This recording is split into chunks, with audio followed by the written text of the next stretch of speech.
Welcome. This is Southern Belle 74, and this is Unsolved Missing in a Broken System. I do these lives on Sunday just to bring awareness to unsolved missing cases throughout the United States, as well as domestic abuse and child abuse cases that go through a system that is often broken. Tonight, we're going to cover some interesting stories, and we're mainly going to focus on missing people tonight. The reason why I wanted to do it is because January is Stalking Awareness Month. I don't know if you guys were aware of that, but Stalking Awareness Month is the month of January. I think there's going to be three cases that we're going to go over tonight. They're throughout the United States where, and in all three of these cases, they're discussing women who have become missing. Some have turned up deceased, and some are still actively missing. And then we're also going to talk to some survivors. We're going to talk to a survivor of domestic abuse. You're going to see a video on her. And you're going to see, I think it's two survivor stories of domestic violence. Also, I wanted to give you these numbers in the beginning, and I'll give you these numbers at the end. The first one is the Domestic Violence Hotline. This is a 24-hour, 7 days a week hotline. It is 1-800-799-7233. And we also have a missing persons hotline. Once again, these hotlines are 24 hours, 7 days a week. You can call these numbers. The missing persons hotline is 1-800-222-3463. Let's get into the cases. The first case is going to be going over a human trafficker survivor. This comes after, I don't know if you guys were aware, but earlier this week, a young lady, a 16-year-old young lady named Tony Theus, had been a victim of human trafficking, and her body was dumped on the 110 freeway. This happened in Los Angeles. Very, very sad story. And that's why I chose to do a story on her. We're also going to, right after her news clip, there will be a human trafficking survivor. This young lady tells you how she survived and got out of the human trafficking ring that she was in. Then we're going to move on to the next case, and this one is a very sad one as well, concerning Ariel Smith. I don't know if you guys were aware of this, but this young lady was actually at work. She was closing up her place of business, and she got abducted and ended up getting killed. This happened in Virginia. And then we have a young lady out of Detroit who talks about, she shares her domestic abuse experience in her story. Very powerful story. The next case is a very sad one as well. It's where 17-year-old Zion Rochelle Foster was last seen on January the 4th. She is still missing.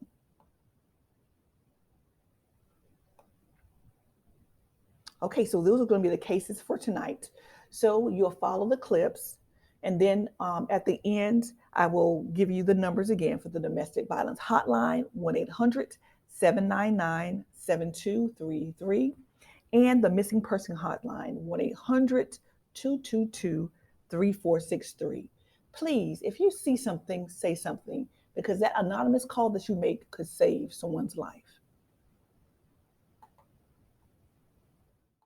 Crime Insider John Burkett learning more tonight about the case of a Northumberland woman whose body is believed to have been found yesterday after she'd been missing for a week. A 50-year-old man has now been charged with 28-year-old Ariel Smith's abduction. And tonight, John spoke with a woman who says she was with him the night before Smith disappeared. John joins us live now to tell us about that encounter and what he's learning from his sources about the case tonight. John? Bill, the night before Ariel Smith disappeared, abduction suspect Tyrone Samuels allegedly had another female at his house in Heathville.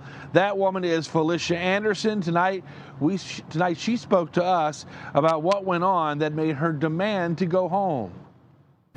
Heathville is a small town within Northumberland County, a tight-knit community where everyone talks, no matter what the topic. Been at his house 2 times. Felicia Anderson claims the night prior to Ariel Smith's disappearance, she was with suspect Tyrone Samuels at his trailer home. I went over there Tuesday night. He called me and asked me did I want to hang out. He asked me to take me out to dinner a couple times, but one time I said no.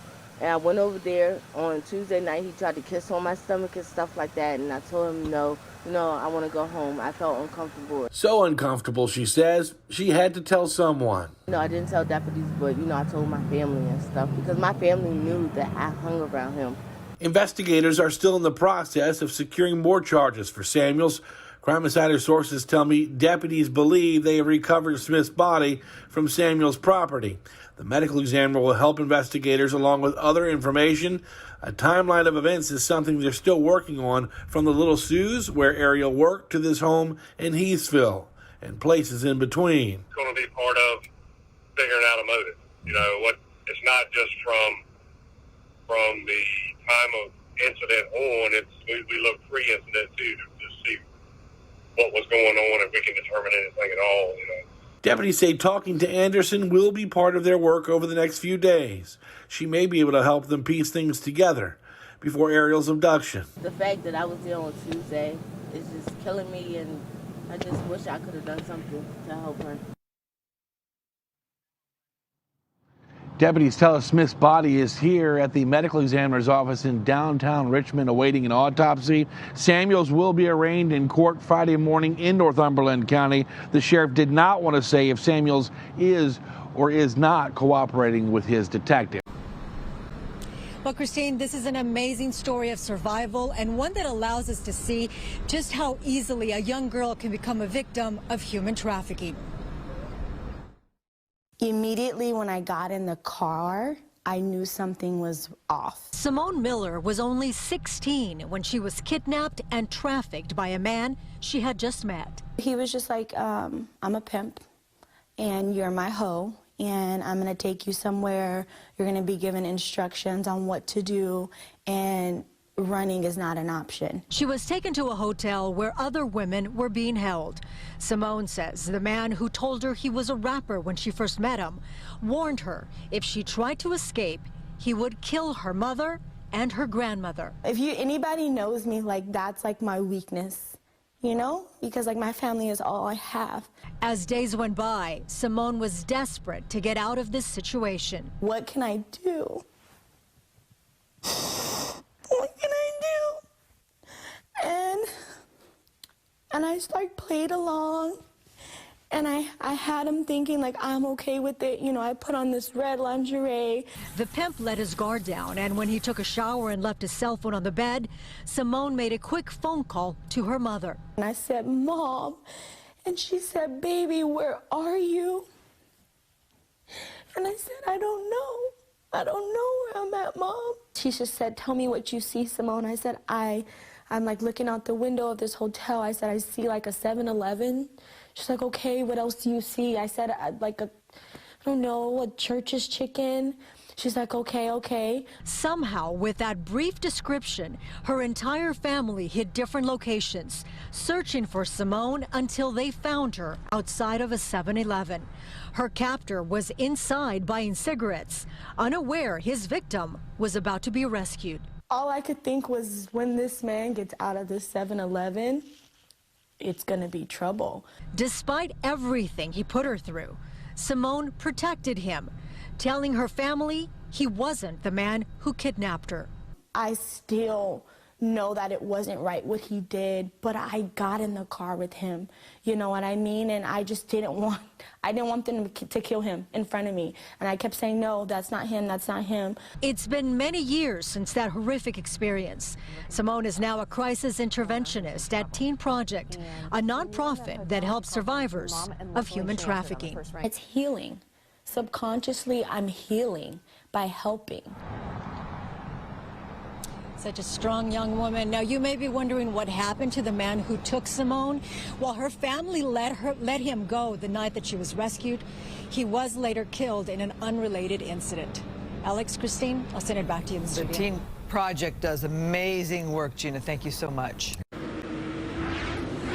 Well, the body was found dumped by the freeway back on January 8th. It's taken all of this time for elected officials to authorize a significant reward. Her family is, quote, elated. It was a terrible ending to a terrible crime, just dumping a body. by the Manchester Boulevard on-ramp to the 110 freeway. Tiani Theus, just 16 years old, had been shot. So far, no suspect description, few apparent leads. Hopefully that will change with the reward. Absolutely positive. I am elated about it. Nafisha Kinsey is Tiani's cousin. I spoke to other family members and have shared the news, and like, oh my God, I received the email, and the first thing I said was, praise God.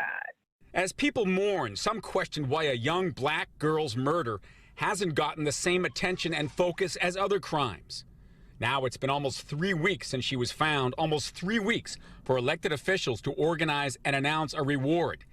$10,000 from the county, $50,000 from the city of Los Angeles once it's approved, and $50,000 from the state. In announcing the reward, state and local officials confirm what family members already talked about. The young girl with difficult family issues may have been the victim of human trafficking. LA County District Attorney George Gascon organized this announcement. Well, the reason why we're doing this is because this case now starts to get cold. Gascon, joined by local, county, and state officials, as well as the CHP, refusing to answer any questions about why he chose to speak out on just this particular crime amidst so many. I want to make sure that we keep the focus here. We're honoring someone that was murdered and trying to bring accountability to this, and I think it's reprehensible that people try to politicize. Whether or not we even knew her name until today, she's our daughter. And we want to send a clear message that we covenanted our daughters, our children in this community, and we're saying enough is enough. And a final word from Tiani's cousin. If we could bring awareness and justice for Tiani, it would bring awareness to the greater problem, which is young girls are being taken advantage of, they're being murdered.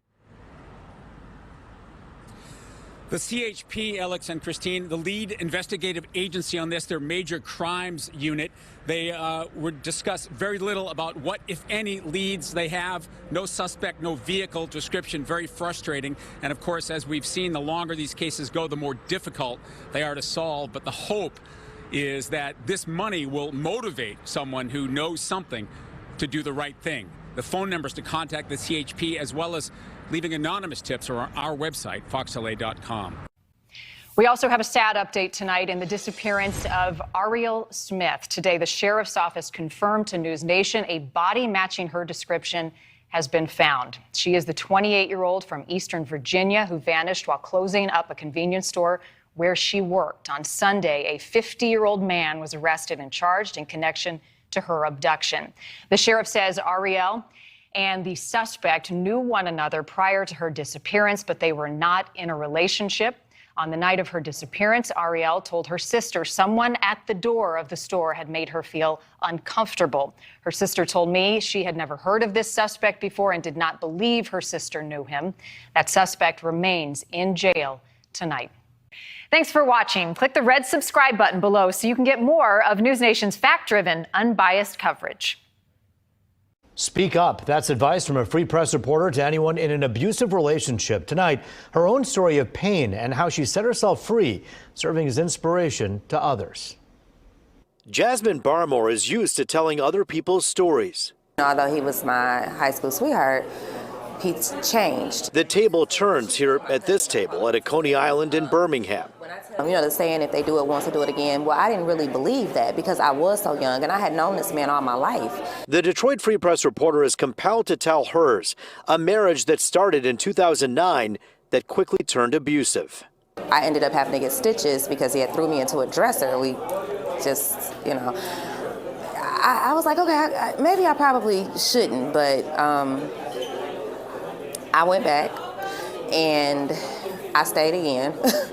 And we kind of went through this cycle. A cycle that Jasmine wrote about in an acclaimed column recently about her journey from abused wife to liberated woman who made the decision to leave. She knows firsthand how hard that can be. I wrote about it because I did overcome it. I did get through it, and I've achieved everything almost that I've been wanting to achieve. And I just want other victims to know you are not alone. She knows people watching right now may be in the same situation as she was. She has this advice.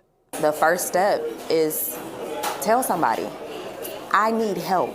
Help me, please.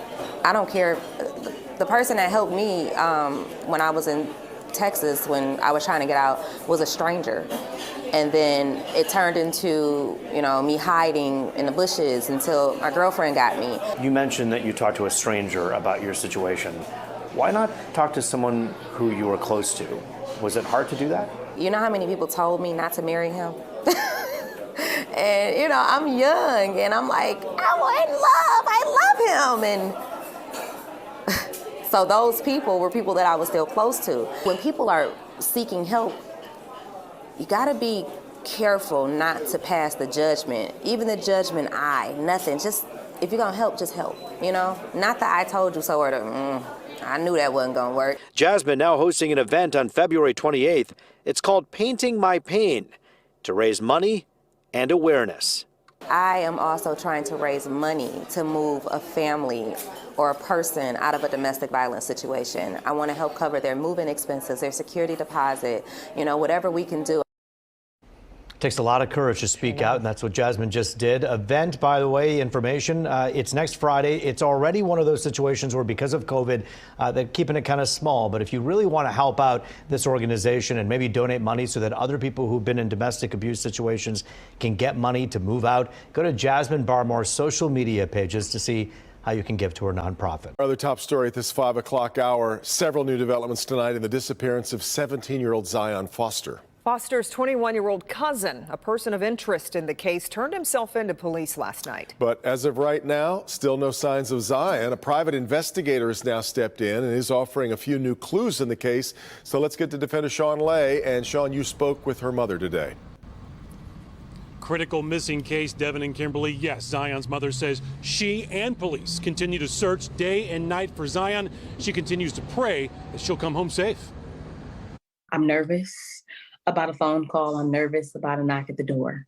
Of course, I'm hoping, I'm praying, I'm pleading, that is good news. Sierra Milton has been living a nightmare since January 4th, when her 17-year-old daughter Zion Foster went missing. A doorbell camera capturing Zion's cousin picking her up that night from her home in East Point at 10:30 in his white Acura.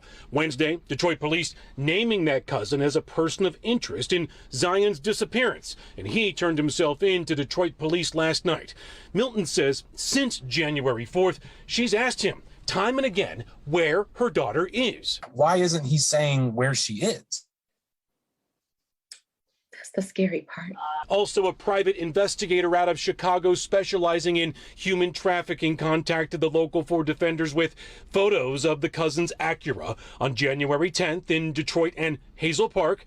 Then the car was spotted January 13th in Waterford, but no photos of Zion in the car or who was driving. Detroit police say they've recovered that car and are very concerned about Zion. We're asking the community to help us find her.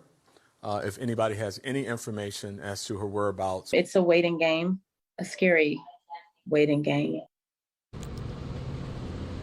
Imagine if you're a parent and your child is missing like Zion is missing right now. And again, Police Chief James White in Detroit and East Point Police both saying, look, if you know anything about the disappearance of Zion Foster, to please give them a call with any information, but also look on social media, Devin and Kimberly, for any clues to where she might be. Back to you. Well, Sean, talk more about the fact that Zion and this person of interest are cousins. Correct. Cousins by marriage. I asked Zion's mom if it was unusual for them to be together and hang out. She said absolutely not. In fact, on January 4th, the plan was Zion got off of work. He came to pick her up. They were watching a streaming series together. That was the plan, but she hasn't been seen since. Yeah. All right, Sean. You heard her cries for help and her children thanking police officers. Now a domestic violence survivor is sharing her fear about what will happen once her husband gets out of jail. It's an all too familiar scene in Michigan, with more than 55,000 domestic violence cases being reported in 2019. 67 of those violent attacks resulted in death. Hundreds more victims were left with cuts, bruises, and broken bones. Now this one Metro Detroit mom is talking to our Kimberly Craig about her alleged abuser's low bond and what victims can do if they need help breaking free. This woman's husband is facing multiple felonies, and she's worried if he gets out of jail, he'll just cut off his tether and come after them. He put the gun to my face. I couldn't even cry or show any emotions after being hit because he didn't want to wake the children up. Angie and her 2 children, ages 9 and 12, feel like they're in a race against time, trying to move to a safe place before her husband of 18 years can bond out of jail. He was arrested earlier this month after hitting Angie and threatening to kill her and the kids. He's killing them and me and my kids. Today, Angie talking about the ordeal that began at 3 a.m., hours before the children were up. He had hit me in the head with a gun twice and hit me in my face. And he said that he was going to duct tape me and I was going to be his hostage. And he asked me, how did I want to die? Do you want me to shoot you? Or you want me to stab you? Angie is scared because her husband can get out of jail if someone posts just $2,000. His initial bond was set at $10,000, 10%. Then Judge Roberta Archer did raise it to $20,000, 10%.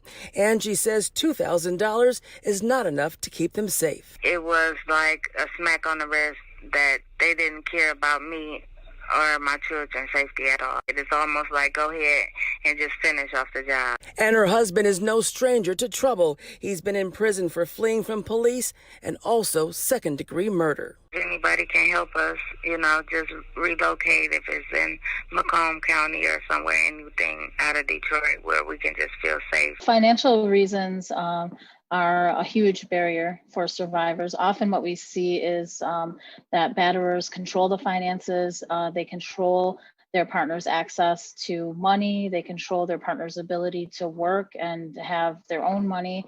Today we talked to the head of Haven in Pontiac. They have a comprehensive program to help victims of domestic violence and sexual assault. We have assistance that we can provide them.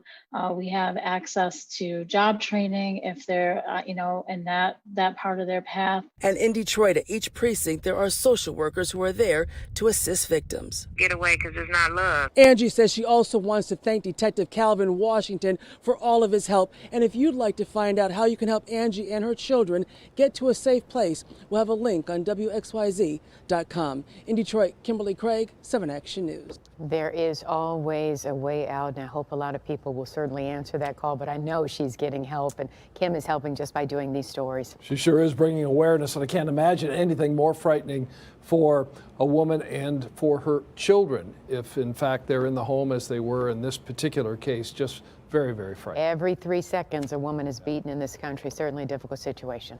Now, if you know someone, if someone you know is frightened about something in your relationship, or to find more information about domestic violence programs or counseling, please share the National Domestic Violence Hotline, which is on your screen right now, or you can visit WXYZ.com for more information. As investigators are still questioning that person of interest after he turned himself in Wednesday night, we caught up with Zion's mom to get her family's reaction to the latest developments in this case. I saw a lot of people being relieved, they're like, yes. But I was more along the lines like, partially, finally. Sierra Milton is torn, although police are now questioning a person of interest in the disappearance of her daughter, 17-year-old Zion Foster. There are still a lot of unanswered questions, and the unknown is nearly unbearable. Therein is the fear. You're nervous about a phone call. You're nervous about a knock at the door. Sierra last saw her daughter January 4th. She says Jalen Brazier, the person of interest who's also her ex-husband's cousin, picked Zion up from their East Point home to hang out, something they did often. Sierra tracked Zion's location through an app on her phone and saw she was near the 7 Mile and Greenfield area on Detroit's west side where Brazier lives. Zion texted her later saying that she was coming home, but never did. When Sierra confronted Brazier about her daughter's whereabouts, she claims he said this. He told me he hadn't seen or been in contact with her for 3 years, which is impossible when you were in my driveway and gave me a hug. Detroit police is now handling the investigation. East Point police was initially at the helm. Their investigators recovered Brazier's car. Sierra says her daughter's disappearance has brought out the best and worst in people. While many are offering help and leads, others have reached out to Sierra and her family with bogus information, threats, and words no parent of a missing child would ever want to hear. His sister actually reached out to us and said my baby was dead. And the whole family was talking about it like it was a joke.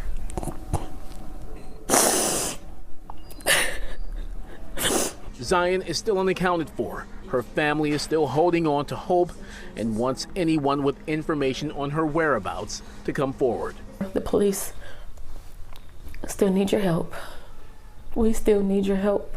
My babies still need your help. Zion still needs your help. This is still very much an open investigation. Anyone with information, please call Detroit Police at 313-596-2260 or Crime Stoppers at 1-800-SPEAK-UP. There's also a fundraising effort underway for Zion's family. We'll have that information on our website, fox2detroit.com.